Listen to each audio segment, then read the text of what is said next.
సరే, మనం నిన్నటి నేర్చుకున్న దాంట్లో జీవన్ముక్తుడైతే ఏం జరుగుతుంది, ఏమిటి ప్రయోజనం, దాన్ని మనం మరొకసారి గుర్తు చేసుకుందాం. బ్రహ్మైవాహమస్మీత్య అపరోక్ష జ్ఞానేన నిఖిల కర్మ బంధ వినిర్ముక్త స్యాత్.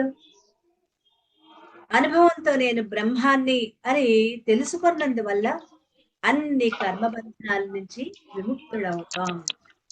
నేను బ్రహ్మమునే, నేనెవరో కాదు, నేను బ్రహ్మాన్ని. అనుభవంతో నేను బ్రహ్మాన్ని అని తెలుసుకున్నందువల్ల అన్ని కర్మ బంధనాల నుంచి విముక్తుడవుతాడు. ఎలా అంటే, నేను బ్రహ్మాన్ని, నాకన్నా వేరుగా ఏదీ లేదు. ఈ ప్రపంచం గాని, ఈ దేహాదులు కాని అన్ని మిథ్య. మిథ్య అంటే కనిపిస్తున్నాయి, కానీ అవి నిజంగా లేవు. గారడీ వాడు చేసే గారడీ లాంటిది. పరమాత్మనైన నేనే ఈ ప్రపంచంగా, ఈ దేహాదులుగా ఇంతకాలం భ్రమపడ్డాను అనే జ్ఞానం అపరోక్షంగా. అపరోక్షంగా అంటే అనుభవం పూర్వకంగా. ఎందుకంటే ఇంకా రాబోయే ఇంకా ఉన్నాయి దక్షిణామూర్తి స్తోత్రం, వాటిలో ఇంకా కొన్ని పదాలు వస్తాయి. వాటిని కూడా మనం జాగ్రత్తగా అవగాహన చేసుకోవాలి. ఇక్కడ అపరోక్షంగా అనే మాటకి అనుభవపూర్వకంగా కలిగితే, అనుభూతిగా కలిగితే, నిశ్చయంగా ఉంటే అది జీవన్ముక్తి. అలాంటి జీవన్ముక్తుడు సకల బంధనాల నుంచి కూడా విముక్తుడవుతాడు. కర్మ బంధనాలంటే కట్టివేసే తాళ్ళు, మనని కట్టేస్తున్నాయి. అవి ఈ ప్రపంచంలోకి మళ్ళీ మళ్ళీ తీసుకొచ్చి పడేస్తున్నాయి. గాలిపటం యొక్క దారం మన చేతిలో ఉన్నంత వరకు ఆ గాలిపటం ఎక్కడెక్కడ తిరిగినా, ఎంత ఎత్తు ఎగిరినా మళ్ళీ మన దగ్గరికి రావాల్సింది. అలాగే కర్మలనే దారం ఈ ప్రపంచం చేతిలో ఉన్నంత వరకు, ఇక్కడ ఉన్నంత వరకు, ఏ లోకాలకు వెళ్ళినా, ఎక్కడికి వెళ్ళినా, ఏం చేసినా తిరిగి తిరిగి మళ్ళీ ఈ లోకంలో మానవుడిగా జన్మించాల్సిందే. ఏ లోకాలకు వెళ్ళినా, ఏ జన్మలెత్తినా, ఎక్కడ తిరిగినా, ఏం చేసినా తిరిగి తిరిగి మళ్ళీ ఈ ప్రపంచంలోకి వచ్చి పడాల్సిందే. అంటే అనేక జన్మలు తప్పువు. కాబట్టి కర్మబంధనాలు ఉన్నంత వరకు జన్మలు తప్పు. మరి జీవన్ముక్తుడు అయ్యేంత వరకు కర్మబంధనాలు తప్పు. ఎప్పుడైతే జీవన్ముక్తుడు అవుతాడో అప్పుడే కర్మబంధనాలు తొలగిపోతాయి. కర్మబంధనాలు ఉన్నంత వరకు ఎన్ని జన్మలో ఎత్తాలి, కోటాను కోట్ల జన్మలు ఎత్తాల్సింది. అంటే జన్మలు తప్పవు. జన్మలుంటే దుఃఖాలు కూడా తప్పవు. దుఃఖాలంటే సుఖాలు దుఃఖాలు రెండు కూడా. అదే జీవన్ముక్తుడైతే కర్మ బంధనాలన్నీ తొలగిపోతాయి. దానితో జన్మ రాహిత్యం కలుగుతుంది. రాహిత్యం అంటే ఇంకా ఉండదు. జన్మ రాహిత్యం, మళ్ళీ పుట్టాల్సిన అవసరం లేదు. అది జన్మరాహిత్యం అనే మాటకు అర్థం. మళ్ళీ పుట్టాల్సిన అవసరం లేదు. అదే ఆఖరి అన్నమాట. అదే ఆఖరి జన్మ, అదే ఆఖరి మరణం. దీన్నే మనం మహామృత్యు అని మనం చెప్పుకున్నాం కదా, అదే మహామృత్యు. దీనివల్ల ఆత్యంతిక దుఃఖ నివృత్తి, శాశ్వత ఆనంద ప్రాప్తి. ఇంకా దుఃఖం అనేది లేస మాత్రం కొద్దిగా కూడా ఉండదు. అదే ఆనంద ప్రాప్తి. ఆనంద ప్రాప్తి శాశ్వతంగా ఉంటుంది. ఒకసారి ఉంటే ఒకసారి లేకపోవటం కాదు. తానే ఆనందం. ఆనందం బయట ఎక్కడో లేదు, తానే ఆనంద స్వరూపుడుగా ఉండిపోతాడు. అందుకే మనందరం కూడా జీవన్ముక్తులం కావాలి. జీవించి ఉండగానే ముక్తులం కావాలి. జీవన్ముక్తుడు తాను పరమాత్మ స్వరూపాన్ని అని గ్రహించిన, నిశ్చయ జ్ఞానం, అనుభవ జ్ఞానం ఉన్నా ఇంకా దేహం ఉంటుంది. ఎప్పుడైతే తాను జీవన్ముక్తుడుగా తాను అనుభూతి చెందుతాడో అప్పుడు తాను జీవించి ఉన్న జీవభావం పోతుంది. జీవభావం ఏమైంది? పూర్తిగా తొలగిపోయింది. తనకున్న సంచిత కర్మల మూట కూడా పూర్తిగా దగ్ధమైపోయింది. ఆగామి కర్మలు దగ్ధమైపోయాయి, అన్ని దగ్ధమైపోయాయి. కానీ ఇప్పుడు తానున్నాడు. ఇంకా ఎందువల్ల ఉన్నాడు? ప్రారంధ కర్మలు ఇంకా ఉండిపోయాయి కాబట్టి అవి పూర్తయ్యేంత వరకు దేహంతో ఉంటాడు. ఇంకా దేహం ఉంటుంది, కానీ ఆ దేహంతో అతనికి ఎటువంటి సంబంధం ఉండదు. దేహం చేసే పనులని నేను చేస్తున్నాను, మనసు చేసే ఆలోచనలు నేను ఆలోచిస్తున్నాను అని మాత్రం భావించడు. అతనికి అంటే మనస్సుతో కాని దేహంతో కాని ఎటువంటి సంబంధం ఉండడు. ఏ కోరికలు ఉండవు, ఏ ప్రయత్నాలు చెయ్యడు. కానీ జరగవలసిన పనులన్నీ జరిగిపోతూ ఉంటాయి. ఇది జీవన్ముక్తుని యొక్క వ్యవహార సరళి. ఇంతవరకు మనం నిన్న చెప్పుకున్నాం. అసలు జీవన్ముక్తుడు సర్వకర్మ బంధనాల నుంచి విడుదల పొందుతాడు కదా! అంటే కర్మలేవి, ఎన్ని రకాలు, ఆ కర్మల గురించి ఒకసారి మళ్ళీ వివరించుకుందాం. కర్మలు, కర్మలని అడిగితే అవి 3 రకాలు. కర్మాణి కతి విధాని సంతి ఇది చేత్ ఆగామి సంచిత ప్రారబ్ధ భేదేన త్రివిధాని సంతి. కర్మలు ఎన్ని రకాలు అని అడిగితే 3 రకాలు. ఆగామి, సంచితం, ప్రారబ్ధం. ఈ 3 రకాలుగా ఉంటాయి. అసలు కర్మ అంటే ఈ జన్మలో చేసినవి, గత జన్మలో చేసినవి అని 3 రకాల కర్మలు ఉంటాయి. అవి ఎలాగా? ఆగామి, సంచిత, ప్రారబ్ధ కర్మలు. ఆగామి కర్మలంటే ఇప్పుడు మనం చేసే కర్మలు. ఇవి కొన్ని అప్పటికప్పుడు ఫలితాలనిచ్చి ఖర్చు అయిపోతాయి. అసలు మనకి కర్మ సిద్ధాంతం గురించి చాలా బాగా అందరికీ కూడా కొట్టిన పిండి. చాలా బాగా తెలుసు మీ అందరికీ కూడా కదా. కానీ ఒకసారి గుర్తు చేసుకుందాం. కొన్ని అలా వెంటనే ఫలితాన్ని ఇవ్వటానికి వీలు లేక సంచితంలోకి వెళ్ళిపోతాయి. వీటితోనే మన బాధంతా కూడా సంచితంలోకి చేరుకున్న వాటి గురించే మనకున్న కష్టాలన్నీ. మరి సంచిత కర్మలంటే ప్రతి జన్మలోనూ చేసిన ఆగామి కర్మల నుంచి ఫలితాన్ని ఇచ్చినవి పోగా మిగిలినవన్నీ సంచితంలోకి చేరతాయి. ఇవి ప్రతి జన్మలో కూడా కూడబెట్టబడి ఉంటాయి. వీటిలో కొన్ని ఒక్కొక్క జన్మలో పక్వానికి వచ్చి అనుభవించడానికి వచ్చి అవి ప్రారబ్ధ కర్మలై అనుభవించడం జరుగుతుంది. చాలా పెద్ద మూట. అందులో ఆ జన్మ ఆ బిడ్డ తీసుకోపోయే తన భూమి మీదకి వచ్చేటప్పుడు జీవుడు తీసుకోపోయే జన్మని బట్టి ఆ ప్రారబ్ధ కర్మలు పక్వానికి వచ్చి వచ్చిన వాటిలో మన మంచి కర్మలు అలాగే పుణ్యకర్మలు పాపకర్మలు 2 ఉంటాయి. ఆ 2 కర్మలు కూడా ఉండి అతను ఎంతవరకు అంటే తన జీవితం ఎంతవరకు ఉంటుందో 70 ఏళ్ళ 30 ఏళ్ళ 10 ఏళ్ళ 20 ఏళ్ళ 100 ఏళ్ళ 110 ఏళ్ళ ఆ ప్రారబ్ధ కర్మలు పూర్తయ్యేంత వరకు కూడా జీవించి ఉంటాడు. ఒక్కొక్కసారి 50 ఏట మంచం మీద పడినా 70 ఏళ్ల వరకు జీవించిన వాళ్ళు కూడా ఉన్నారు. ఎందుకంటే వాళ్ళకి ఆరోగ్య పరిస్థితులు బాగోకపోయినా అందులోనే వాళ్ళు అలా జీవించి ఊపిరి మాత్రం వాళ్ళకి అలా జరుగుతూనే ఉంటుంది. వాళ్ళు ఏమి చేయకపోవచ్చు కానీ ఆ ప్రారబ్ధ కర్మలు వాళ్ళకు ఉన్నాయి. అందువల్ల శరీరం పనిచేసినా చెయ్యకపోయినా మంచంలోనే ఉన్నా ఏమీ మాట్లాడకపోయినా చెయ్యలేకపోయినా తన శ్వాస ఉంటుంది, జీవక్రియలు జరుగుతూ ఉంటాయి, ఆహారం తింటూ ఉంటాడు, బయటకు వెళ్ళేవన్నీ వెళ్తూ ఉంటాయి. చేసేవాళ్ళు పక్కన ఎవరో ఒకళ్ళుండి చెయ్యాలి. ఎందుకంటే వాళ్ళ చేత చేయించుకోవటం కోసమే తను ఆ జన్మలో అది తీసుకున్నాడు. ఇక్కడ ఒక విషయం మనం చెప్పుకోవాలండి. ఏదైనా సరే కర్మ సిద్ధాంతాన్ని బట్టే మన జీవితం ఉంటుంది. మనం ఎవరికైనా సేవ చేస్తున్నాము, వాళ్ళ అన్నదమ్ములు కావచ్చు, బిడ్డలు కావచ్చు, తల్లిదండ్రులు కావచ్చు, అత్తమామలు కావచ్చు, బంధువులు కావచ్చు, ఎవరైనా కావచ్చు. మనం ఒకళ్ళకి సేవ చేస్తున్నాము అంటే అది వాళ్ళతో మనకి గల అనుబంధం. గత జన్మలలో మనకి వాళ్ళు చేశారు. దాన్ని ఇక్కడ మనం ఏం చేయాలి? వాళ్ళకి చేసి ఆ రుణం అక్కడికి రైట్ ఆఫ్ చేసుకోవాలి. అంటే పూర్తి చేసుకోవాలి. ఆ కర్మ ఫలాన్ని ఈ జన్మలో తెచ్చుకున్నాం. ఒకప్పుడు మనకి వాళ్ళు చేశారు. కాబట్టి ఇప్పుడు మనం వాళ్ళకి చేయాల్సిన పరిస్థితి వస్తుంది. అంతే దూరపు బంధువుల్ని ఇంట్లో పెట్టుకున్నాము, వాళ్ళని చేయలేక చస్తున్నాను అనే ఒక రకమైన మనసులో భావన ఉంటుంది. కానీ ఒక్కసారి ఆలోచన పెట్టుకున్నప్పుడు నేను ఎందుకు పెట్టుకున్నాను? ఓహ్! ఒకప్పుడు నాకు వాళ్ళు చేశారు. వాళ్ళు నాకు అన్నదమ్ములో, అక్క చెల్లెళ్ళో, భార్యో, భర్తో, బిడ్డలో ఏదో అయ్యుంటారు అప్పుడు. ఆ రుణం నాకుంది. దాన్ని ఇప్పుడు నేను కంప్లీట్ చేస్తున్నాను. రెండోది నేను ఇంతకంటే ప్రేమగా చెయ్యాలి.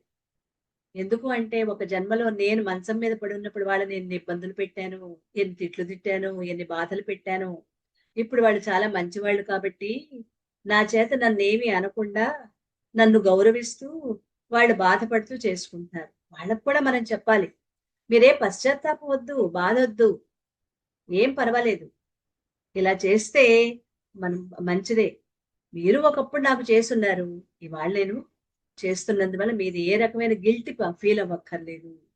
మీరు ఏ రకమైన బాధ పడక్కర్లేదు. అలా మనం ఒకళ్ళకొకళ్ళు సహకరించుకోవటం కోసమే ఈ మానవ జన్మ వచ్చింది. అలా ఎప్పుడైతే మనం అవగాహనతో అవతల వాళ్ళకి చేస్తామో అది వాళ్ళు కూడా సంతృప్తిగా చేయించుకోగలుగుతారు. లేదంటే చేయించుకునే వాళ్ళకి ఎంత గిల్ట్ ఉంటుందండి. మనం చేసిన వాళ్ళకంటే కూడా చేయించుకునే వాళ్ళకి ఎక్కువ బాధ ఉంటుంది. తింటే మళ్ళీ యువతల ఒక 2 సార్లు నోట్లో పెట్టుకు తింటే ఆకలేస్తున్నా తినరు వాళ్ళు. మళ్ళీ 2 సార్లు అవుట్‌లెట్స్ వస్తే వీళ్ళని ఇబ్బంది పెట్టిన వాళ్ళం అవుతామని కడుపు మార్చుకుని అలాగే ఉంటారు. వద్దండి. వాళ్ళు కడుపు మార్చుకుని వాళ్ళు బాధపడుతూ అలా ఉండకూడదు. అందుకని మనం ఏంటంటే పర్వాలేదు. నీ ఆరోగ్యం సహకరించినంత వరకు, ఆరోగ్యం బావున్నంత వరకు, అవుట్‌లెట్స్ మామూలుగా ఉన్నంత వరకు చక్కగా కడుపు నిండా తినండి. నడవట్లేదు, లేకపోతే నేనేం చేయలేకపోతే ఇవేం వద్దు. చేసినంత కాలం చేశారు. మళ్ళీ ఇవి తగ్గిన తర్వాత మీరే చేస్తారు. నార్మల్ అవుతారు కదా! నార్మల్ అయిన తర్వాత మీరు ఎంతో మందికి సహాయ సహకారాలు అందిస్తారు. కాబట్టి మీరు బాధపడొద్దు. అని మనం ఎవరికైతే చేస్తున్నామో, లేదా మనం ఎవరి చేతైతే చేయించుకుంటున్నామో 2 ఉంటాయి. వాళ్ళ అవగాహనతో ఉండాలి. ఇది చాలా మంచి సబ్జెక్ట్ అండి. మనం చేస్తున్నాము అని బాధపడొద్దు. చేయించుకునేవాళ్ళు నేను చేయించుకుంటున్నాను అని గిల్ట్ కూడా అవసరం లేదు. పశ్చాత్తాపం కూడా అవసరం లేదు. ఇది ఇలాగే జరగాలని నా ప్రారబ్ధంలో తెచ్చుకున్నాను. నాకు వీళ్ళతోటే సంబంధం ఉంది. అందుకే వీళ్ళు చేస్తున్నారు. అక్కడ ఆలోచన విధానం మార్చుకోవాలన్నమాట. నాకు గత జన్మల్లో వీళ్ళతో బాగా సంబంధం ఉంది. నేను చెయ్యటము, చేయించుకోవడం ఏదో జరిగిందక్కడ. అందువల్ల ఇవాళ వాళ్ళు దాన్ని కంప్లీట్ చేస్తున్నారు. కాబట్టి పరమాత్మ వీళ్ళకి ఎప్పుడూ మంచి మార్గాన్నివ్వు. నాకు వీళ్ళకి అందరికీ కూడా మంచి మార్గాన్ని, అనుగ్రహాన్ని ఇవ్వు అని పరమాత్మని వేడుకుందాం. చేసేవాళ్ళు, చేయించుకునేవాళ్ళు ఇద్దరూ కూడా పరమాత్మకి శరణాగతి పొందుదాం. చేసేవాళ్ళకి దుఃఖం ఉండదు, బాధ ఉండదు. చేయించుకునే వాళ్ళకి దుఃఖం ఉండదు. ఓకే అండి. ఈ అవగాహన మాత్రం అత్యంత ముఖ్యమైనది. ఈ భావనతో మనం చేస్తున్నాం అనుకోండి, అది ఎవరికి చేసినా, ఒక జీవులకి ఏ జీవికి చేసినా, ఏ కుక్కకో, ఆవుకో, ఏ జీవికి చేసినా మనం పరమాత్మ భావనతో అక్కడ శరణాగతి పొందుతూ, శరణాగతినిస్తూ చేస్తే కష్టం అనేది ఉండదు. చాలా తేలిక మార్గం ఉంటుంది. అందులోంచి బయటపడే వాళ్ళు, చేయించుకునే వాళ్ళు కూడా గిల్టీ ఉండదు. ఎప్పుడైతే గిల్ట్ ఉంటుందో వాళ్ళు తొందరగా అందులోంచి బయటపడలేరు. ఆ గిల్ట్ పోవాలి. అంటే లోపల లోపల బాధ పోవాలి. ఆ బాధను కూడా తొలగించుకున్నప్పుడే ఎందుకంటే ఎప్పుడు ఇలాగే ఉండం కదండీ! ఇప్పుడు నేను చెప్పిన ఈ మాటలు మనకి ఏదో ఒక సందర్భంలో ఉపయోగపడతాయి. వీటిని జాగ్రత్తగా మీరు గుర్తుంచుకోండి. మనకి ఎప్పుడో అప్పుడు మనకి ఎదురవుతూ ఉంటాయి ఇలాంటివి. కుటుంబాల్లో కావచ్చు, బంధువుల్లో కావచ్చు ఎక్కడైనా. ఎదురైనప్పుడు మనం ఎదుర్కోవటానికి సిద్ధంగా ఉండాలి. మనమైనా చేయించుకోవాల్సొస్తుంది. మనమైనా చేయాల్సొస్తుంది. దేనికైనా మనం పరమాత్మ ఇది నాకిచ్చిన డ్యూటీ. భగవంతుడు నాకు ఈ డ్యూటీ ఇచ్చాడు. యజమాని నాకిచ్చిన డ్యూటీ నేనెలా చేస్తాను అనే భావంతో మనం చేసినప్పుడు, అప్పుడు మనలో ఈ చేసినందువల్ల వచ్చే పుణ్యము మన ఖాతాలో పడదు. ఇక్కడ అది కూడా చాలా ముఖ్యమైనది. చేయించుకుంటున్నాను అనే పాపం వాళ్ళ ఖాతాలో ఉండదు. ఇద్దరి ఖాతాల్లో కూడా ఉండవు. సంచిత కర్మల్లోకి వెళ్ళవు. ఈ సబ్జెక్ట్ అనేది కొద్దిగా జాగ్రత్తగా అవగాహన చేసుకోండి. గుర్తుపెట్టుకోండి. మళ్ళీ మళ్ళీ మనం చెప్పుకోగలమో లేదో చెప్పలేను. అవకాశం వచ్చినప్పుడు మళ్ళీ మళ్ళీ గుర్తు చేసుకోవచ్చు.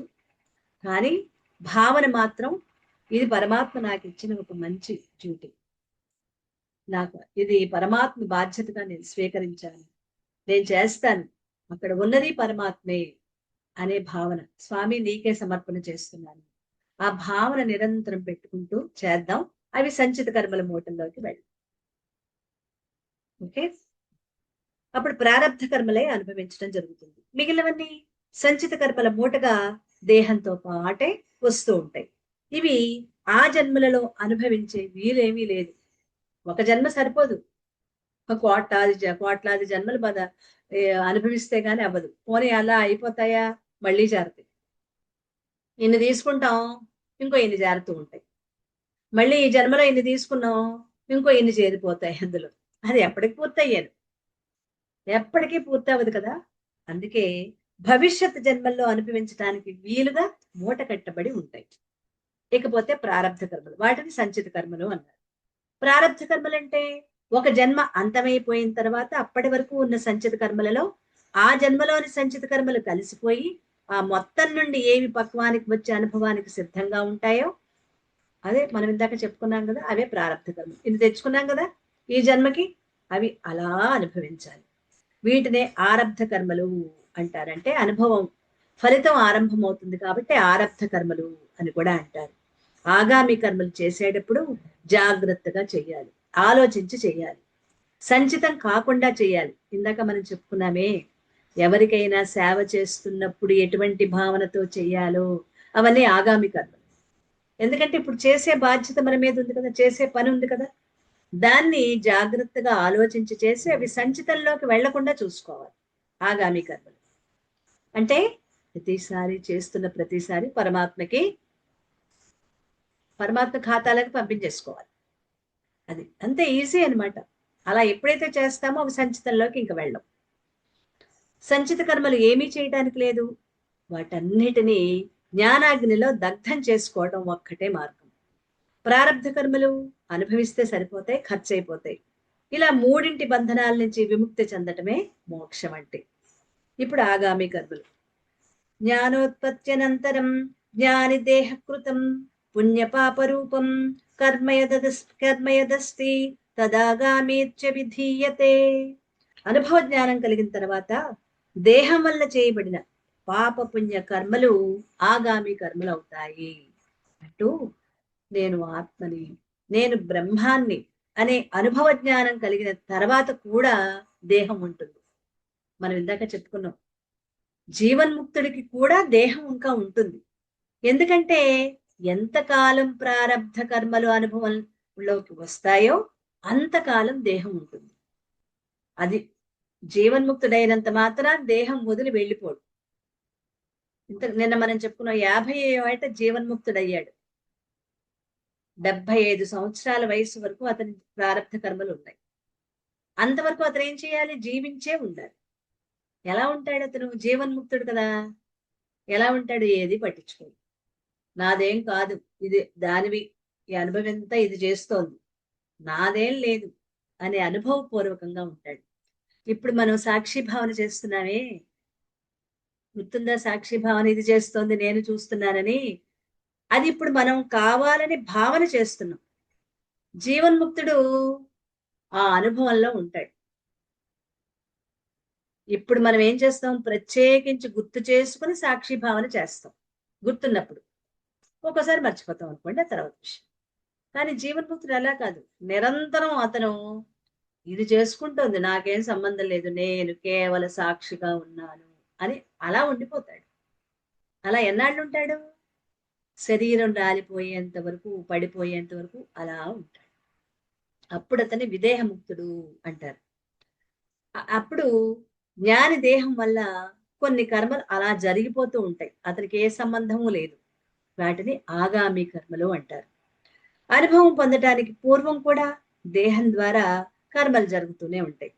అప్పుడు ఆ జీవుడు వాటిని తానే చేస్తున్నాననే కర్తృత్వంతో ఉంటాడు. ఎప్పుడు అనుభవాన్ని పొందటానికి ముందు కూడా, అంటే మనకేం తెలియనప్పుడు కూడా ఈ దేహం పనులు చేసుకుంటూనే ఉంటుంది. తాను జీవన్ముక్తుడు కాకముందు ఈ దేహం పనులు చేసుకునేది. అప్పుడేమనుకున్నాడు? ఇది నా పని, నా బాధ్యత, నేనే చేస్తున్నాను అని అనుకున్నాడు. ఈ జీవుడు వాటిని తానే చేస్తున్నాననే కర్తృత్వంతో ఉంటాడు కాబట్టి ఫలితాలు కూడా అతడే అనుభవించాలి. జీవన్ముక్తుడికి ఆగామి కర్మలు ఉన్నాయి, అంటే చేస్తూ ఉండాలి. ప్రారంభ కర్మలు ఉన్నాయి కాబట్టి వాటిని చేస్తాడు. చేయటం వరకే, ఫలితాలు లేవు అతనికి. అదే మనకి సామాన్యులకి, నేను చేస్తున్నాను, నేను చేయకపోతే ఇంట్లో ఒక్క పని అవ్వదు అని మనం బాధ్యత మన మీద వేసుకుని చేస్తున్నాం. ఇవన్నీ ఆగామి కర్మలే. అయితే జ్ఞాని చేసిన ఆగామి కర్మలు జ్ఞాని కర్తృత్వంతో చేసేవి కాదు. నేను చేస్తున్నానని చెయ్యడం, ఇది చేసుకుంటోందని చేస్తాడు. దేహం ద్వారా అవి జరిగిపోతూ ఉంటాయి. ఆ కర్మలలో కొన్ని ఇతరులకు మేలు కలిగించేవి ఉండొచ్చు, కొన్ని ఇతరులకు హాని కలిగించేవి కూడా అయి ఉండొచ్చు. అయితే కావాలని అతడు ఏమీ ఇవి చెయ్యడు, అయినా కర్మలు జరిగిపోతూ ఉంటాయి. అవి పాపపుణ్యాలుగా 2 రకాలుగా కూడా ఉంటాయి. మరి ఈ పాపపుణ్య కర్మ ఫలం ఎవరు అనుభవించాలి? జ్ఞాని తను జీవించి జీవన్ముక్తుడైన తర్వాత ఇంకో 10, 20, 25 ఏళ్ళు జీవించి ఉంటాడు కదా. అప్పుడు కొన్ని మంచి పనులు జరుగుతాయి, కొన్ని చెడు పనులు కూడా తెలుసో తెలియక జరుగుతాయి. మరి ఆ పుణ్యాలు పాపాలు ఖాతా ఎవరికి వెళ్తుంది? అతని ఖాతా ఏమో రద్దయిపోయింది, సంచిత కర్మలు ఆగామి అన్ని రద్దయిపోయాయి, ఖాతా లేదు. ఇప్పుడేమో చేస్తున్నాడు. ఈ చేసిన కర్మల యొక్క ఫలితం ఎక్కడికి వెళ్తుంది? అది అవగాహన అయిందా? మనకి వెళ్ళిపోతాయి. కానీ జ్ఞానికి సంచిత కర్మల మూట లేదు, దగ్ధమైపోయింది. సంచిత కర్మలు ఆగామి కర్మలు అనేది దగ్ధమైపోయాయి, లేవు. ప్రారంభ కర్మల్లో ఇంకొంతకాలం జీవించి ఉంటాడు. వాటిలోని పుణ్య ఫలితాలు పాప ఫలితాలు ఎక్కడికి వెళ్తాయి అదే చూద్దాం. సంచితం కర్మ కిం అనంత కోటి జన్మానాం బీజభూతం సత్ యత్కర్మ జాతం పూర్వార్జితం తిష్టతి తత్ సంచితం జ్ఞేయం. అంటే అనంత కోటి జన్మలకి విత్తనం లాంటిది కర్మల నుండి పుట్టి పూర్వం ఆర్జించుకున్నట్టు ఏది మిగిలి ఉందో అదే సంచిత కర్మలు అని మనం ఇంతవరకు చెప్పుకున్నాం. మనం పుట్టడం కూడా సంచిత కర్మల నుంచే తెచ్చుకున్నాం. సంచితం అనే మాటకి అర్థం కూడబెట్టబడినది, కూడబెట్టబడినది అని సంచితం అంటే మాటకి అర్థం. మరి పూర్వం అనేక జన్మలలో చేసిన ఆగామి కర్మలలో అప్పుడు అనుభవించవలసిన పోను మిగిలిన కర్మలు సంచితంలోకి వెళ్తాయి. ఇది మనందరికీ అవగాహన అయింది, ఇది అర్థమైంది కదా. ఆగామి కర్మలలో అనుభవించినవి పోగా మిగిలినవి ఏమవుతాయి? సంచిత కర్మల్లోకి. అది ఆ సంచితం నుండి కొన్ని ప్రారబ్ధంగా తెచ్చుకొని ఖర్చు పెట్టుకుంటాం ఈ జన్మలో. కొన్ని కొత్తగా చేసినవి, కొత్తగా చేరనివి, ఈ జన్మలో కొత్తగా చేరనివి ఇక్కడ అనుభవంలోకి రాగా ఫలితం రాగా మిగిలిన మళ్ళీ సంచితంలోకి వెళ్ళిపోతాయి. ఎంతవరకు అర్థమైంది కదా, చేరిపోతూ ఉంటాయి. అలా సంచిత కర్మల మూట మనతో పాటే ప్రయాణం చేస్తూ మనతోనే ఉంటుంది. ఇవి అనంత కోటి జన్మలకి విత్తనాలుగా ఉంటాయి. అందులో ఎన్ని విత్తనాలు ఉన్నాయో చూడండి, ఆ విత్తనమే జన్మలు అన్నమాట. అంటే అనంత కోటి జన్మలలో ప్రారబ్ధంగా మారి అప్పుడు అనుభవంలోకి వస్తాయి. ఒక్కొక్క జన్మలో కొద్ది కొద్దిగా కొద్ది కొద్దిగా కొద్ది కొద్దిగా అనుభవంలోకి వస్తాయి. ఇలా పూర్వజన్మలలో సంపాదించుకుని మనతో పాటుగా తెచ్చుకునే కర్మల మూటలే సంచిత కర్మలు. ఇవి కర్మల వల్లే పుడుతున్నాయి, కర్మలు వాటి ఫలితాల వల్లే పుడుతున్నాయి, అనేక జన్మలకి విత్తనాలుగా ఉంటున్నాయి. ఇవి ప్రమాదకరమైనది ఇవే. ఇక్కడ ఇవి ప్రమాదకరమైనవి అంటే జన్మలు రావటానికి అవకాశం ఉన్నది ఇవే. ఎందుకంటే ఏదో 1-2 జన్మల్లో ఖర్చు చేసుకుని రద్దు చేసుకునేవి కాదు. ఏదో 10 జన్మల్లో ఖర్చు పెట్టేసుకుంటాను అనుకోవటానికి కూడా లేదు. మళ్ళీ కోటాను కోట్ల జన్మలెత్తాలి. మొత్తాన్ని ఒక్కసారిగా జ్ఞానాగ్నిలో దగ్ధం చేసుకోవాల్సిందే. ఆ మూట మొత్తం తీసుకెళ్లి భోగి మంటల్లో పడేయాల్సిందే. పడేస్తే ఏమవుతుంది? చెత్త సామానంతా తీసుకెళ్లి భోగి మంటల్లో పడేస్తే దగ్ధం అయిపోయిందా?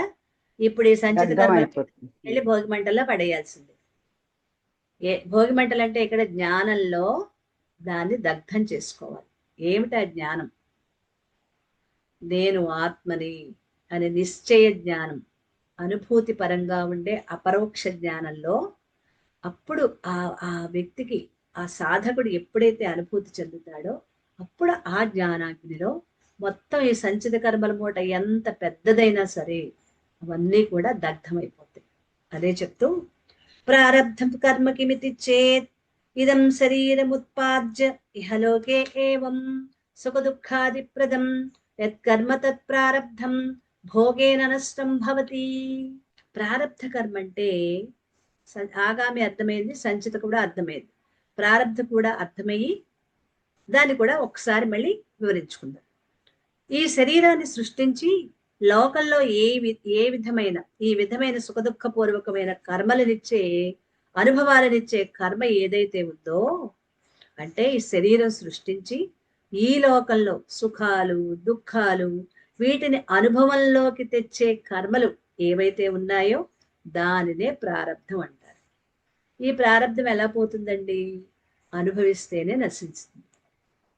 తీసి నా ప్రారబ్ధం తీసుకెళ్ళి నీకు అప్పచెప్తాను, నువ్వు అనుభవించు అంటే కొడుకుది తండ్రి చేయలేడు, తండ్రిది కొడుకు అనుభవించలేడు. ఎవరు అనుభవించలేరు, ఎవరిది వాళ్లే అనుభవించాలి. ప్రారబ్ధం ఆరబ్ధం మొదలైనది అని అర్థం. ప్రారబ్ధ కర్మలను బట్టి వేరు వేరు దేహాలు వస్తూ ఉంటాయి. మానవ దేహం, జంతు దేహం, పక్షి దేహం, క్రిమికీటకాదుల దేహాలు, ఇలా ఎన్నో రకాలు వస్తాయి. మానవ దేహంలో కూడా కుంటి, గుడ్డి, చెవిటి, మూగ, పిచ్చి, మూర్ఖ, ఇవి తెలివిగల దేహాలు, అనేక రకరకాల దేహాలు అన్ని ఇప్పుడు మనం చూస్తున్న అన్ని దేహాలు వస్తూ ఉంటాయి. ఎందుకని? పూర్వజన్మ అంతమైన తర్వాత, గత జన్మ పూర్తయిన తర్వాత మన సంచిత కర్మల మూటలో నుండి ఏవి అనుభవానికి సిద్ధంగా ఉంటాయో, అంటే పక్వానికి వస్తాయో, వాటినే ప్రారబ్ధం. మామిడి పళ్ళు కావేసుకున్నాం, 400 పళ్ళు ఒక్కసారి కోసి గదిలో గడ్డి పెట్టి వాటిని చక్కగా బెడ్ తయారు చేసి గడ్డితోటి వాటిలో పెట్టాం.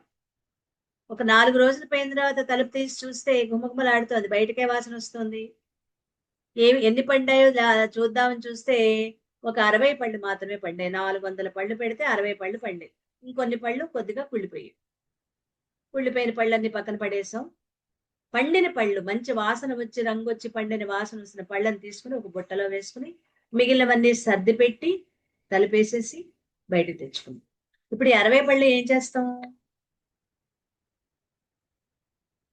అందరం పంచుకుని తింటాం. ఇప్పుడు సంచిత కర్మలేమో 400 పళ్ళు, ఇప్పుడు తినటానికి ఉపయోగపడినవేమో 60 పళ్ళు ప్రారంభం కదా. సంచిత కర్మల మూట అక్కడ ఉంది.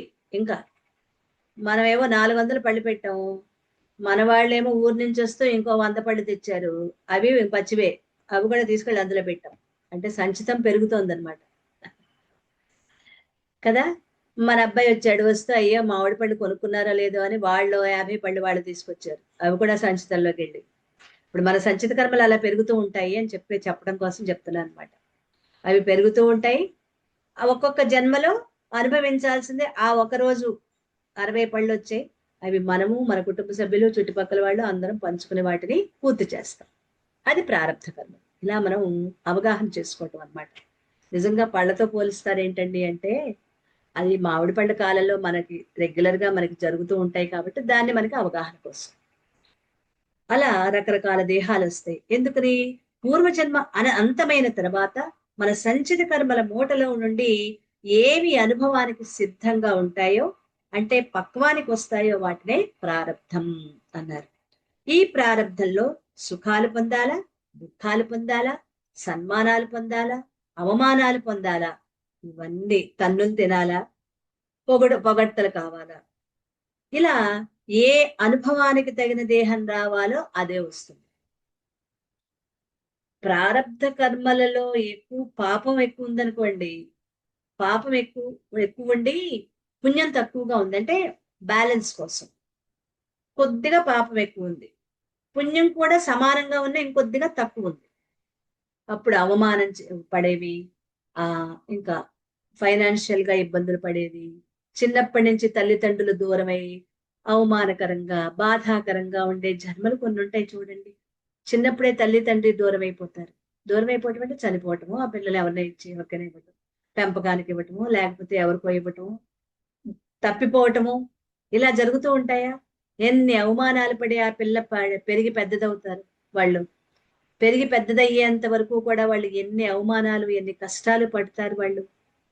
ఇది ఒక జన్మలో చేసిన పాప కర్మలు ఎక్కువ ఇక్కడికి వచ్చేసాయి పక్వానికి ఈ జన్మలు, అందుకని అవి తీసుకోవాల్సి వచ్చింది. కాబట్టి ఇటువంటి వాళ్ళు ఎవరైనా మనకి కనిపిస్తే వాళ్ళ పట్ల మనకి అవగాహన మార్చుకోవాలి. గత జన్మలలో ఎన్నో కర్మలు చేసి అవి ఈ జన్మలో పక్వానికి వచ్చి వీళ్ళు ఇన్ని కష్టాలు పడుతున్నారు, పరమాత్మ వీళ్ళకి నువ్వు సహకరించు. ఎప్పుడు కోరుకున్న ట్యాగ్ లైన్ ఒకటే, పరమాత్మనే అక్కడ మనం ప్రార్థించడం. వాళ్ళకి కూడా నీ సహాయ సహకారాలు అందజేయి. వాళ్ళెవరో కాదు, ఆత్మనైన నేనే కదా వాళ్ళు కూడా. ఈ మాట అర్థమైందో? కష్టాలు పడే అవతల వ్యక్తి కూడా ఎవరు? ఆత్మస్వరూపమైన నేనే కాబట్టి మనమే. కాబట్టి వాళ్ళకి సహాయ సహకారాలు అందించమని ఆత్మ చైతన్యాన్నే జీవభావంతో కోరుకుంటుంది.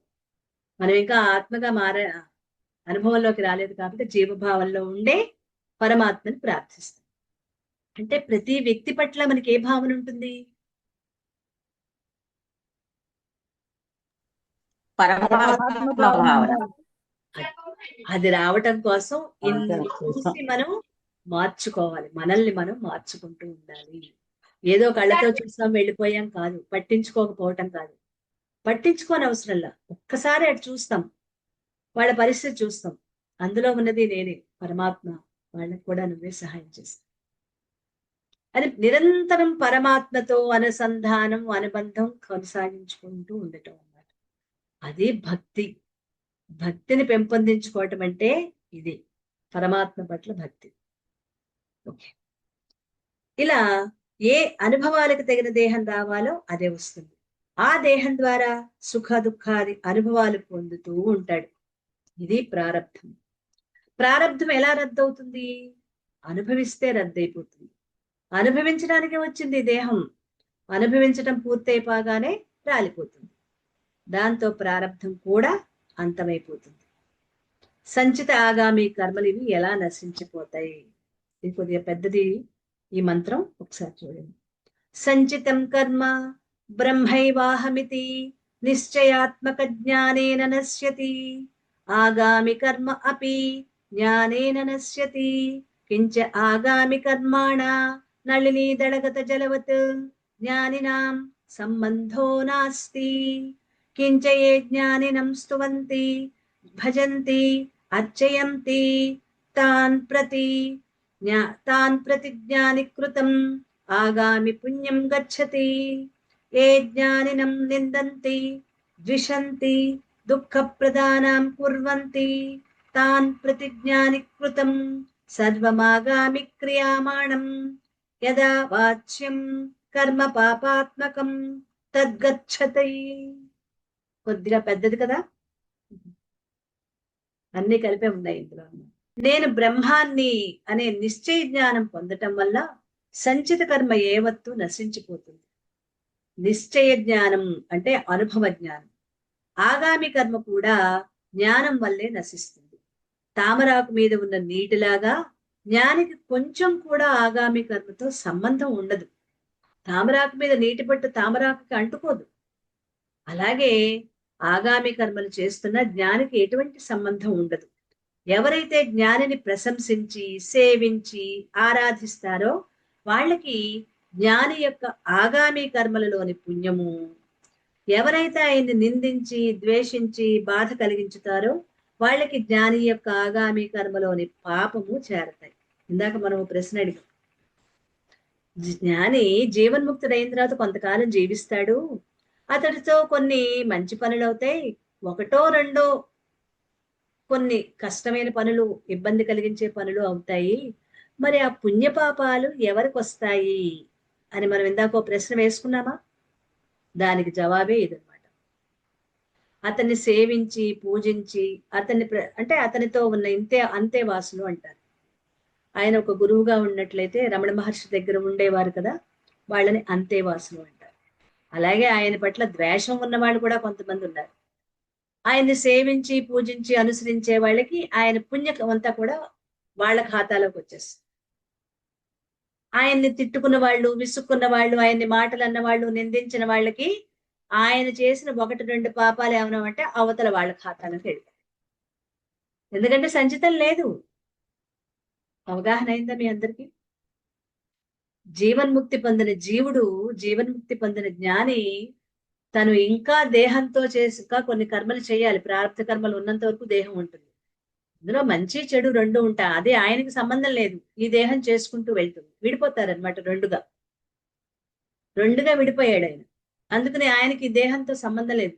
ఆ జరిగేటప్పుడు కొన్ని చెడ్డ పనులు అంటే ఏముండవండి.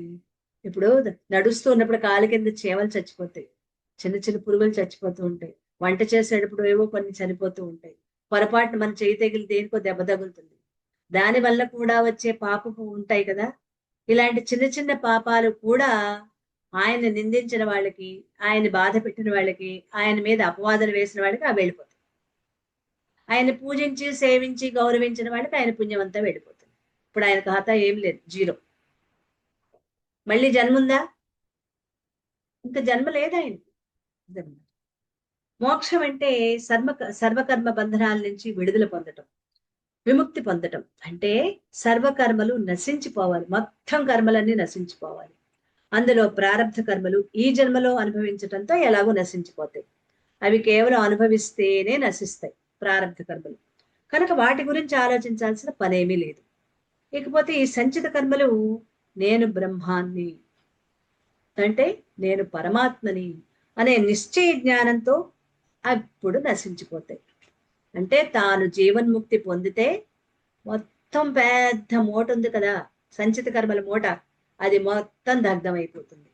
అంటే అజ్ఞానంలో ఈ దేహమే నేనని, మనస్సే నేనని, బుద్ధే నేను అని వ్యవహరించిన నేను, నాకు జ్ఞానం వచ్చిన తర్వాత, నేను పరమాత్మని అని తెలుసుకున్న తర్వాత, ఇది నేను కాదు, ఈ ఆలోచనలు నేను కాదు, ఈ కోరికలు నేను కాదు, ఈ విశ్లేషాత్మక బుద్ధి నేను కాదు,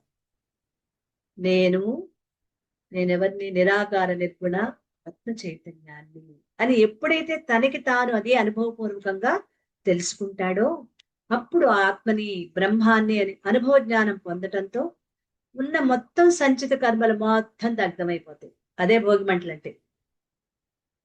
సంచిత కర్మలన్నీ దగ్ధమైపోవటం అంటే, మనం భోగి రోజున భోగి మంటల్లో వేసి దగ్ధం చేసాను చూసారా, ఈ అనుభవ జ్ఞానంతో మొత్తం దగ్ధమైపోతాయి.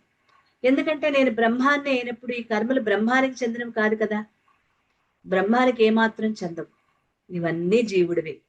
కాబట్టి జీవుడు జీవభావం వదిలేశాడు. జీవుడు నేను జీవుణ్ణి, ఆ జీవభావం వచ్చి ఆత్మలో లయమైపోయింది.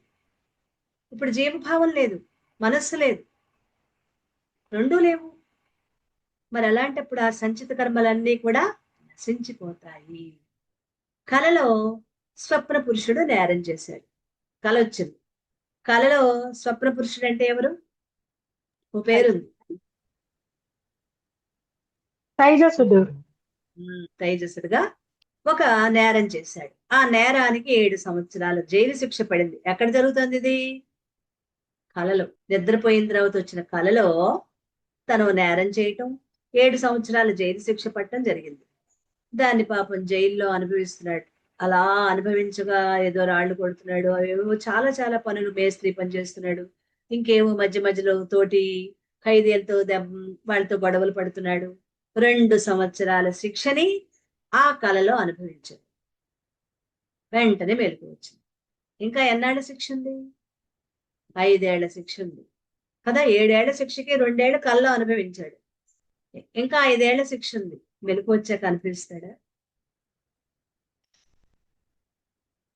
కలలోంచి మెలకు వచ్చాక 5 ఏళ్ల శిక్ష, జైలు శిక్ష అనుభవిస్తాడా?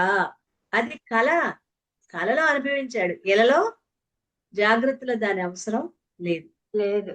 నిజమా, నేను 2 ఏళ్ళు అనుభవించానా అని ఒకసారి భయపడతాడు, దాంతో అక్కడ వదిలేస్తాడు. ఇప్పుడు మేలుకున్న వ్యక్తి మిగిలిన 5 సంవత్సరాల శిక్ష అనుభవిస్తాడా? అనుభవించదు, రద్దయిపోతుంది. అంతే ఇక్కడ కూడా జీవుడు చేసిన పాపపుణ్య ఫలితం, ఆ కర్మల యొక్క ఫలితం జీవుడే అనుభవించాలి. చేసింది జీవుడు కాబట్టి జీవుడే అనుభవించాలి.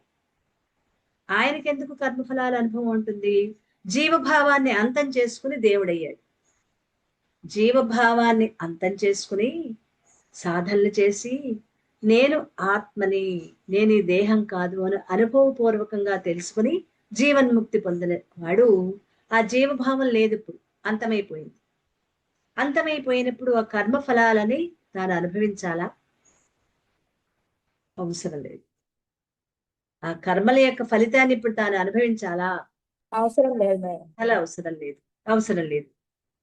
స్వప్నంలో చేసిన దాన్ని స్వప్నంలోనే అనుభవించాలి, జాగ్రత్తలో చేసిన దాన్ని ఆ జాగ్రత్తలో అనుభవిస్తాడు. కానీ అది మొత్తం రద్దయిపోయింది. అంటే స్వప్నంలో వచ్చినది జాగ్రత్తలో రద్దయిపోయింది మెలకు వచ్చినప్పుడు. మరి జాగ్రత్తలో చేసింది ఇక్కడే అనుభవించాలి. అలా అనుభవించాలి, కానీ అతనికి జ్ఞానం వచ్చేసింది మధ్యలో. ఇదంతా తనే అనుభవించాలి. అనుభవించడానికి ముందుగానే జ్ఞానస్థితిలోకి వెళ్ళిపోయాడు. అంటే తాను జీవన్ముక్తుడైపోయాడు. అప్పుడు ఏం చేయాలి? అవన్నీ ఏమవుతాయి? అన్నీ రద్దయిపోతాయి. స్వప్నంలోది మెలకు వచ్చేప్పటికి ఎలా రద్దయిపోయిందో, ఈ జాగృతిలో చేసిన మంచి చెడు పనులు తను ఎప్పుడైతే జీవన్ముక్తుడుగా తాను అనుభూతి చెందుతాడో, మోక్షాన్ని పొందుతాడో, అప్పుడు ఇప్పుడు చేసిన మొత్తం కర్మలన్నీ కూడా రద్దయిపోతాయి. దాన్నే జ్ఞానాస్థితిలో మేల్కొనటం అంటారు. జ్ఞానస్థితిలో మేల్కొనటం అంటారు. కాబట్టి జ్ఞానస్థితిలో ఉన్న జ్ఞాని, జ్ఞాన పురుషుడు ఏ సుఖ దుఃఖాలు అనుభవించాల్సిన పని లేదు. ఇక మిగిలింది ఆగామి కర్మలు, చేస్తూ ఉన్న పనులు. ఆగామి కర్మల్లో అప్పటికప్పుడు అనుభవించినవి అప్పుడు రద్దయిపోతాయి. సంచితం కర్మ కూడా రద్దయిపోయింది. సంచితం ఏమైంది? రద్దయిపోయింది. సంచితమన్నీ నేను బ్రహ్మాని అనే అనుభవ జ్ఞానంతో రద్దయిపోయింది. ఇప్పుడు జ్ఞానానంతరం జ్ఞాని దేహం వల్ల ఆగామి కర్మలు ఏమవుతాయి? అవి కూడా రద్దయిపోతాయి. సంచితము రద్దయిపోయింది. ఆగామి కర్మలు ఇప్పుడు చేస్తున్నవి కూడా అవి కూడా రద్దయిపోతాయి. మరేం మిగిలాయి? ప్రారబ్ధ కర్మలు. అవి ఇప్పుడు చేస్తూ చేస్తూ ఉంటే అందులోని పుణ్యమేమో తన శిష్యులకో, తనని ఆశ్రయించిన వాళ్ళకో పుణ్యమంతా వాళ్ళకి ఫలితం వెళ్ళిపోతుంది. తనని నిందించి తిట్టి తనని అవమానించిన వాళ్ళకి తన పాపం వెళ్ళిపోయింది. ఇప్పుడు ఏం మిగిలాయి ఇంకా ఆయనకి? కర్మ సిద్ధాంతం ప్రకారం ఎవరు చేసిన కర్మ వాళ్ళు అనుభవించాల్సిందే. కనుక జ్ఞాని దేహం ద్వారా జరిగిన పుణ్య పాప కర్మల ఫలితం జ్ఞాని అనుభవించాలా? జ్ఞాని చేయలేదే. పోనీ పాప పుణ్యాలు ఆయన అనుభవించాలంటే ఆయన ఏం చేయలేదు కదా, జ్ఞానం వచ్చిందా ఏం చేయలేదు. కాబట్టి జ్ఞానికి కర్మలతో ఎటువంటి సంబంధం లేదు. కనుక అనుభవించే పని కూడా లేదు. పోనీ జ్ఞాని దేహం చేసింది కదా, ఆ దేహం అనుభవించాలా?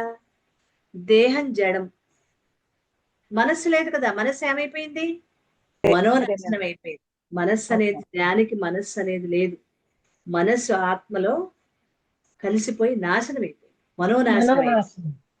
మనస్సు లేదు కాబట్టి అనుభవించాల్సిన పని లేదు. మరి ఎవరు అనుభవించాలి? ఎవరో ఒకళ్ళు అనుభవించాలి కదా, అప్పుడే కదా అవి వదిలిపోయేది.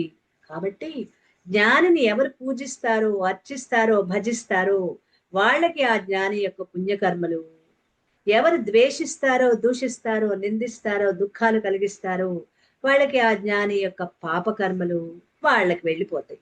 ఇదే ఇందాక మనం చెప్పుకున్నాం. ఈ విధంగా జ్ఞానికి 3 రకాల కర్మ బంధనాలు తొలగిపోతాయి, విముక్తి చెందుతాడు. జ్ఞాని స్వేచ్ఛగా ఆత్మగా ఉంటాడు. ఇప్పుడు ఏ కర్మలు లేవాయి. ఇప్పుడు ఆ జ్ఞాని ఏమవుతాడు? 56 చదువు. తథాచాత్మవిత్ సంసారం తీర్థ్వా బ్రహ్మానందమిహైవ ప్రాప్నోతి తరతి శోకమాత్మవిత్ ఇతి శ్రుతేః.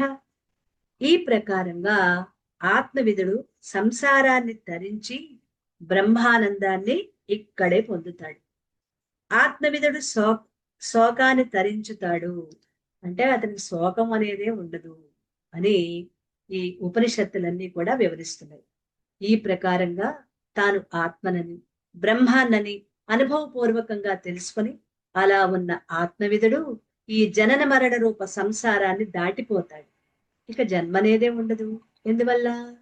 సంచిత కర్మలు దగ్ధమైపోయాయి. సంచిత కర్మలు ఉంటే కదా ప్రారంధ కర్మలు వచ్చేది.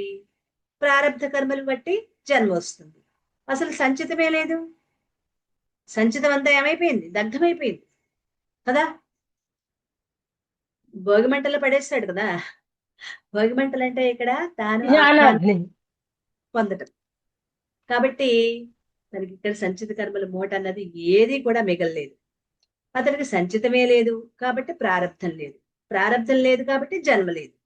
ఇలా జన్మ లేకపోతే అతను ఏమవుతాడు? జన్మ లేదు కదండి, ఏమైపోతాడు? అతను ఆత్మగానే ఉంటాడు. అంటే ఆత్మగానే అనుభూతి చెందటంతో ఆత్మగా ఉన్నాడు. అది జీవన్ముక్తి. ఇంకొంతకాలం 20 ఏళ్ళలో 25 ఏళ్ళలో జీవించే ఉన్నాడు కదా. జీవన్ముక్తుడు జీవించే ఉన్నాడు. పాపకర్మలు పుణ్యకర్మలు ఏవో శరీరం చేసుకుంటూ వెళ్తోంది. దాన్నేమో దగ్గర వాళ్ళు, తన్ని పూజించిన వాళ్ళకేమో పుణ్యకర్మలు వెళ్ళిపోతాయి, తనని తిట్టిన వాళ్ళకి పాపకర్మలు వెళ్ళిపోతాయి. ఇవి కూడా మనకు అర్థమైపోయింది.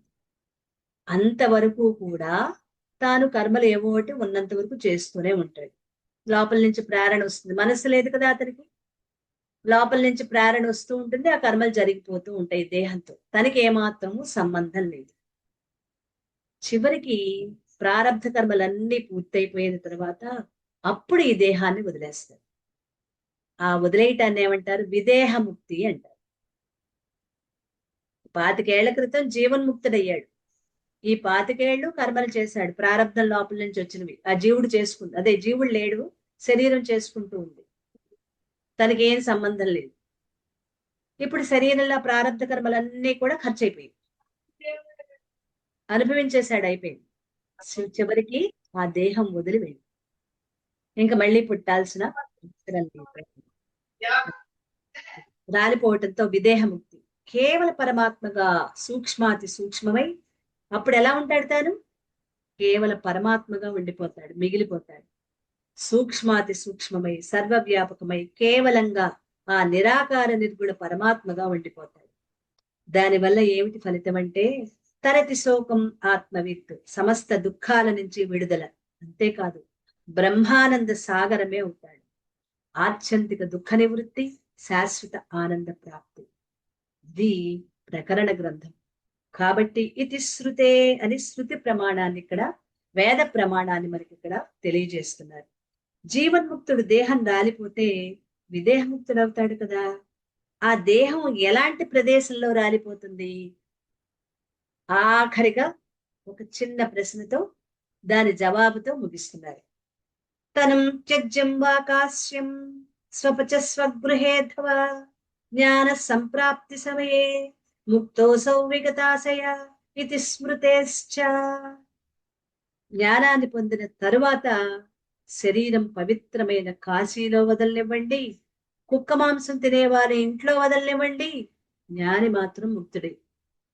అతని ఎక్కడ దేహాన్ని వదిలినా, అక్కడ దేహాన్ని వదలటం కాదు, ఎక్కడ వదిలినా అక్కడ ముక్తుడే. అతనికి ఈ సంసారంలో మరి ఇంకా తావులేదు. ఇలా చెప్తున్నాయి. ఇవన్నీ ధర్మశాస్త్రాలు చెప్తున్నాయి.